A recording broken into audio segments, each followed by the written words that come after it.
Hey, podcast listeners, it's Leah coming to you with another Roundtable replay.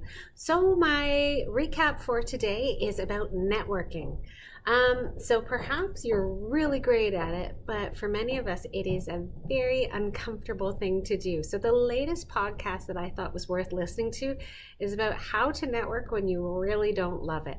Perhaps you've had a few cringeworthy experiences, a few mix-ups, or just awkward social encounters doing networking, or maybe it just feels a little bit forced.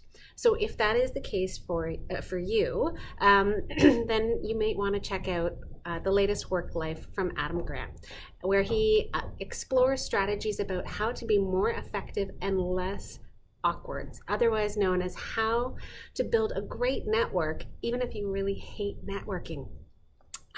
So if you are one of those people who loves networking, and who are you? No, just kidding. Here's an interesting tidbit from the podcast. In a study that was done on networking, a control group was told to envision being at a party, and then the study group was told to envision networking. So the same encounter, but in one group it was being at a party with lots of friends, and the other was about creating connection for the purposes of building influence and building their own personal network. So the people afterward who had been in the group that had to envision being in networking actually rated images of detergent and soap higher than those who were at the party scenario. So a lot of people just inherently don't feel great about it.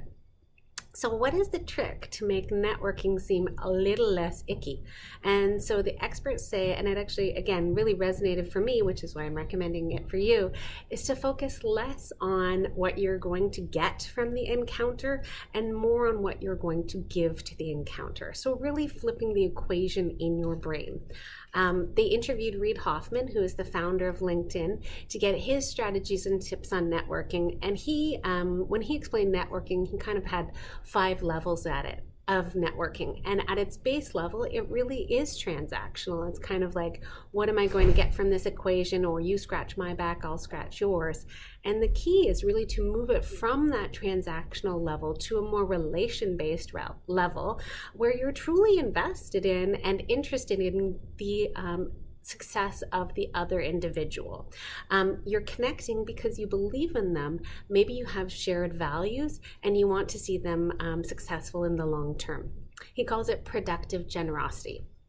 So there were a lot of examples in the podcast about how to shift the pendulum and become more of a giver than a taker and ultimately build your own social capital. So it was a great podcast to listen to if perhaps you're new to the work world and are looking at how you can, build your own sphere of influence. Or if you're making a career shift and you want to expand outside of your own particular network, another good one to listen to.